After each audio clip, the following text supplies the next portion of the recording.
без пратениците на БЕСА, доколку тие денеска кажаа дека нема да ја гласаат ни владата најверојатно, а потоа ќе одлучат кои проекти ќе ги гласаат, тие велат дека ќе гласаат за оние проекти кои се во корист на албанците.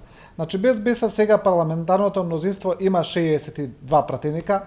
Тука не ги рачунаме оние два пратеника на ДПА чиј статус се уште е непознат. Кажете ми, дали новото парламентарно мнозинство е доста по-тенко, онака народски кажано? Па, како што реков, секако ќе беше подобро да има во старт повеќе пратеници кои што ќе бидат на страната на новото парламентарно мнозинство, а тоа ќе се покаже преку гласањето за владата. Но јас тоа не го сваќам трагично, затоа што сметам дека се уште има потенцијал и други пратеници да се приклучуваат на новото парламентарно мнозинство, барем за поединечни проекти. БЕСА ја остави малку подотворена вратата, тие велат проекти во интерес на албанците и економскиот развој во интерес на албанците, така што тоа може пошироко малку да се дефинира во зависност од предлог закон до предлог закон. Понатаму, како што рековте, тука се двајцата пратеници на ДПА, мислам дека председателот на ДПА Мендух Тачи, тој во оставка, но е пратеник, изјави дека тој и другиот пратеник од ДПА ќе ја поддржат владата, така што може да се смета и кај нив, но јас не би исклучил и други рекомпонирања на страна сега на страната на парламентарната опозиција. Така што останува да видиме и сметам дека иако ќе беше подобро да има повеќе пратеници, како што реков, сепак ова не е лоша почетна ситуација за новото парламентарно мнозинство. На крајот на денот доволно да имате 61 пратеник кои што ја поддржуваат владата и да можете да формирате влада и да функционира парламентарното мнозинство. Кажавте дека ова веројатно се работи за една стратегија на БЕСА пред настапот на локалните избори и веројатно мислат дека со оваа стратегија ќе поминат подобро. Но дали ќе биде навистина така, бидејќи сите анкети направени кај албанскиот фактор во земјата покажаа дека над 90% од албанците не ја поддржуваа политиката на ВМРО ДПМН и Никола Груевски. На овој начин БЕСА создава една перцепција дека таа е сега кочничар во процесот на пронаоѓањето на оние криминали или на незаконски дејствувања на ВМРО ДПМН и на сето тоа што се случуваше во овие 10 години. Па мислам дека БЕСА ја продолжува погрешната политика на ДУИ пред изборите на 11 декември. ДУИ сметаше дека јасно се поделени двете избирачки тела и дека нивно е да се борат за гласовите единствено нели на албанците, бидејќи гласовите на албанците по дефиниција ќе одат само кај албанските партии. Фактот дека околу 50.000 гласачи со албанско етничко потекло гласаа за СДСМ ја сруши таа заблуда која што постоеше кај ДУИ пред 11 декември.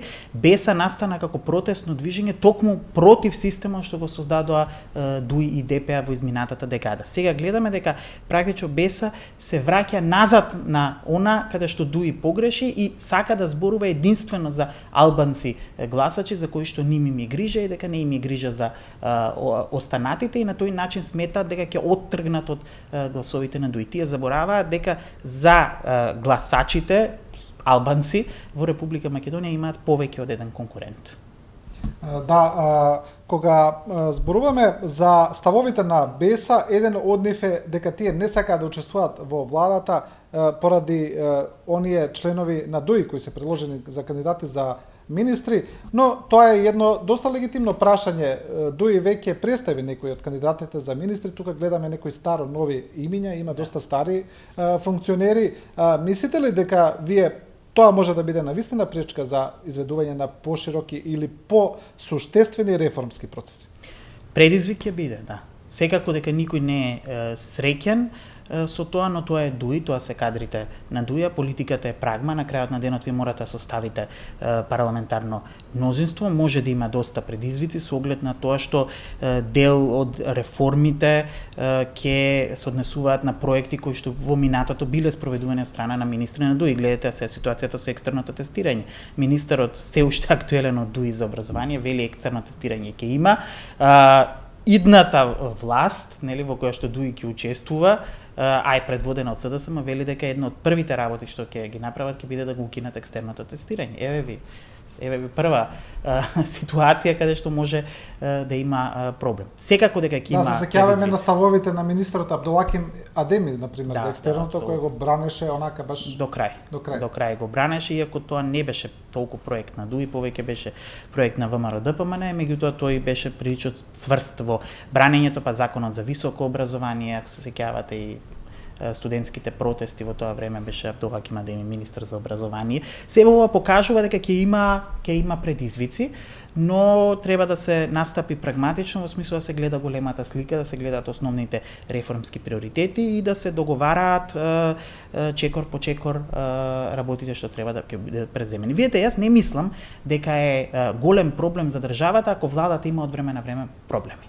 Затоа што ние имавме јасни парламентарни мнозинства, дури не една партија. Во 2008 година ВМРО-ДПМН сама освои 63 пратеници. И тогаш доаѓа пораки, сега е добро, стабилно мнозинство, да се решат крупните прашања. Видовме дека не само што не се решија крупните прашања, него дека од тогаш па натаму започна потполното волунтаристичко владење и исклучување на секаков диалог со опозицијата и со јавноста. Така што за демократијата е здраво владата да има проблеми, па да мора да преговара, прво меѓу себе да преговараат, па да преговараат со опозицијата поддршка, да преговараат со граѓанскиот сектор, со бизнис сектор, со синдикатите да преговараат за поддршка. Тоа е здраво за македонското општество после толку години авторитарно владење. Така што апсолутно не гледам на тоа трагично. Предизвик секако нема да им биде лесно на тие во владата, можеби некои работи ќе бидат одложени, но барем ќе знаеме дека ќе постои некаква демократска процедура во донесувањето на одлуките и кочница за исклучување на самоволието.